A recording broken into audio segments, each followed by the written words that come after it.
നമസ്കാരം. സചിത്ര ബാലകഥകളിൽ നിന്നുള്ള ഒരു കിഡിലൻ കഥയാണ് നമ്മളിന്ന് കേൾക്കാൻ പോകുന്നത്. ബ്രിട്ടീഷ് ഇന്ത്യയുടെ കാലത്ത് നടന്ന ഒരു സംഭവം. ആത്മാഭിമാനത്തെയും നമ്മുടെ സ്വന്തം സംസ്കാരത്തെയും കുറിച്ചുള്ള വളരെ ശക്തമായൊരു കഥയാണിത്. അപ്പോ നമുക്ക് നേരെ വിഷയത്തിലേക്ക് വരാം അല്ലേ? ഒരു ചോദ്യത്തോടെ തുടങ്ങാം. നിങ്ങളിടുന്ന ഡ്രസ്സ് അത് നിങ്ങളുടെ ആത്മാഭിമാനത്തെ നിർവചിക്കുന്നുണ്ടോ? എന്താ തോന്നുന്നേ? എപ്പോഴെങ്കിലും ഇതിനെക്കുറിച്ച് ആലോചിച്ചിട്ടുണ്ടോ? ഈ കഥയ്ക്ക് ഒരു ഗൗരവമായ തുടക്കം നൽകാൻ നമുക്ക് മൂലഗ്രന്ഥത്തിൽ നിന്നുള്ള ഗായത്രി മന്ത്രം കേൾക്കാം. ശരി, അപ്പോൾ നമുക്ക് കഥയുടെ പശ്ചാത്തലത്തിലേക്കൊന്ന് പോയി നോക്കാം. അതായത് ബ്രിട്ടീഷ് സാംസ്കാരിക രീതികൾ ഇന്ത്യയിൽ അടിച്ചേൽപ്പിക്കാൻ അവർ ശ്രമിച്ചുകൊണ്ടിരുന്ന ഒരു കാലഘട്ടത്തിലേക്ക്. അപ്പോ ഈ കഥയിലെ പ്രധാന പ്രശ്നം എന്തായിരുന്നു എന്നറിയാമോ? ആ കാലത്ത് ഒരു നിയമമുണ്ടായിരുന്നു. സർക്കാർ ഉദ്യോഗസ്ഥർ നിർബന്ധമായും പാന്റും ഷർട്ടും കോട്ടും ഒക്കെ ഇടണം. അതായത് ഇംഗ്ലീഷ് വസ്ത്രങ്ങൾ തന്നെ ധരിക്കണം. ഇത് വെറുമൊരു ഡ്രസ് കോഡായിരുന്നില്ല കേട്ടോ, അവരുടെ സംസ്കാരം ഇവിടെ അടിച്ചേൽപ്പിക്കാനുള്ള ഒരു വഴി കൂടിയായിരുന്നു അത്. ഈ സ്ലൈഡ് നോക്കൂ. ആ കാലത്തെ ആ ഒരു സംഘർഷം ഇതിൽ വളരെ വ്യക്തമാണ്. ഒരു വശത്ത് ബ്രിട്ടീഷുകാരെ അടിച്ചേൽപ്പിക്കുന്ന നിയമം, പാന്റും ഷർട്ടും കോട്ടും, അത് അവരുടെ അധികാരത്തിന്റെ ചിഹ്നമായിരുന്നു. മറുവശത്തോ നമ്മുടെ ഇന്ത്യൻ പാരമ്പര്യം, ധോത്തിയും കുർത്തയും, അത് നമ്മുടെ പൈതൃകത്തിന്റെ അടയാളമായിരുന്നു. ഒന്ന് നിർബന്ധിതമായിരുന്നെങ്കിൽ മറ്റൊന്ന് നമ്മുടെ സ്വന്തം ഇഷ്ടമായിരുന്നു. അപ്പോ ഈ ഒരു പശ്ചാത്തലത്തിലാണ് നമ്മുടെ കഥാനായകൻ സാർ അശുതോഷ് മുഖർജി വരുന്നത്. എല്ലാവരും ഒരേ ദിശയിലേക്ക് പോകുമ്പോൾ അതിനെതിരെ നീന്താൻ തീരുമാനിച്ച ഒരു സർക്കാർ ഉദ്യോഗസ്ഥൻ. നിയമങ്ങളൊക്കെ അവിടെ ഉണ്ടെങ്കിലും സർ അശുതോഷ് തന്റെ നിലപാടിൽ നിന്നും ഒരിഞ്ച് പോലും മാറിയില്ല. അദ്ദേഹം എന്നും ധോത്തിയും കുർത്തയും ഇട്ട് ഓഫീസിൽ വന്നു. ഇത് കണ്ടിട്ട് അദ്ദേഹത്തിന്റെ ബ്രിട്ടീഷുകാരനായ മേലുദ്യോഗസ്ഥന് ഒട്ടും പിടിച്ചില്ല എന്ന് പ്രത്യേകം പറയേണ്ടതില്ലല്ലോ. അധികം താമസിയാതെ അദ്ദേഹത്തിന്റെ ഈ ഉറച്ച തീരുമാനത്തിന് ഒരു പരീക്ഷണം നേരിടേണ്ടി വന്നു.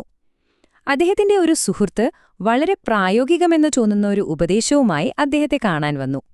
ആ സുഹൃത്ത് പറഞ്ഞു, സുഹൃത്തേ, താങ്കളുടെ പ്രമോഷന്റെ കാര്യാണ്, അത് അപകടത്തിലാണ്. ആ ഒരൊറ്റ ദിവസത്തേക്ക് വേണ്ടി മാത്രം ഇംഗ്ലീഷ് ഡ്രസ് ഇട്ടാൽ എന്താണ് കുഴപ്പം? ശരിക്കും വലിയൊരു സമ്മർദ്ദം തന്നെയായിരുന്നു അത്. തത്വങ്ങൾ വലുതാണോ അതോ കരിയറിലെ മുന്നേറ്റമാണോ വലുത്? പക്ഷേ സർ അശുതോഷിന്റെ മറുപടി അത് വെറുമൊരു മറുപടിയായിരുന്നില്ല, അതൊരു പ്രഖ്യാപനമായിരുന്നു. അദ്ദേഹം പറഞ്ഞതെന്താണെന്നറിയാമോ? ഇംഗ്ലീഷുകാർക്ക് അവരുടെ വസ്ത്രം അത്രയ്ക്ക് വലുതാണെങ്കിൽ കുറച്ച് പണത്തിനു വേണ്ടി നമ്മുടെ ആളുകളുടെ ആത്മാഭിമാനം വിൽക്കാൻ മാത്രം വിഡ്ഢികളല്ല നമ്മൾ. എന്ത് ശക്തമായ വാക്കുകളാണല്ലേ! സ്വന്തം നേട്ടത്തേക്കാൾ എത്രയോ വലുതാണ് ഒരു ജനതയുടെ അഭിമാനം എന്ന് ഓർമ്മിപ്പിക്കുന്ന ഒരു മറുപടി. അപ്പോ സ്വന്തം തത്വങ്ങളിൽ ഇങ്ങനെ ഉറച്ചു നിന്നതുകൊണ്ട് എന്ത് സംഭവിച്ചു? ആ ഉറച്ച സ്വഭാവമുണ്ടാക്കിയൊരു സ്വാധീനമുണ്ട്. അത് നമ്മൾ വിചാരിക്കുന്നതിലും അപ്പുറമായിരുന്നു. സർ അശുതോഷിന്റെ ആ വാക്കുകളും അതിനു പിന്നിലെ ആഴത്തിലുള്ള ആത്മാഭിമാനവും അറിഞ്ഞപ്പോൾ ആ ബ്രിട്ടീഷ് ഉദ്യോഗസ്ഥന് തോന്നിയത് ദേഷ്യമല്ല, മറിച്ച് വലിയ ആദരവായിരുന്നു. അദ്ദേഹത്തിന്റെ ആ വ്യക്തിത്വത്തിൽ ആ ഉദ്യോഗസ്ഥൻ ശരിക്കും മതിമറന്നുപോയി. അപ്പൊ നോക്കൂ, സംഭവിച്ചതെന്താണെന്ന് വളരെ വ്യക്തമാണ്. ഒന്നാമതായി അദ്ദേഹം തന്റെ സംസ്കാരത്തിൽ ഉറച്ചുനിന്നു. രണ്ടാമതായി ആ ശക്തമായ വ്യക്തിത്വം അദ്ദേഹത്തിന്റെ മേലുദ്യോഗസ്ഥനെ ആകർഷിച്ചു. അവസാനം എന്തുണ്ടായി?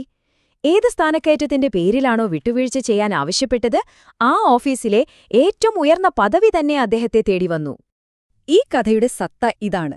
ഇത് സചിത്ര ബാലകഥകൾ എന്ന പുസ്തകത്തിൽ പറയുന്നതുപോലെ തന്നെ നമ്മൾ ഭാരതീയരാണെന്നതിൽ അഭിമാനിക്കണം. നമ്മുടെ വസ്ത്രധാരണം നമ്മുടെ സംസ്കാരത്തെ എപ്പോഴും പ്രതിഫലിപ്പിക്കണം. ശരി, ഈ കഥയിലെ പാഠം ഇന്നത്തെ നമ്മുടെ ജീവിതവുമായി എങ്ങനെ ബന്ധപ്പെടുത്താം? ലോകം മുഴുവൻ ഒരേ ഫാഷൻ ട്രെൻഡിന് പിന്നാലെ പോകുമ്പോൾ നിങ്ങളുടെ സ്വന്തം പൈതൃകം, നമ്മുടെ സ്വന്തം സംസ്കാരം, അത് അഭിമാനത്തോടെ വസ്ത്രധാരണത്തിൽ കൊണ്ടുനടക്കുന്നതിന്റെ അർത്ഥമെന്താണ്? ഇതിനെക്കുറിച്ചൊന്ന് ചിന്തിച്ചു നോക്കൂ.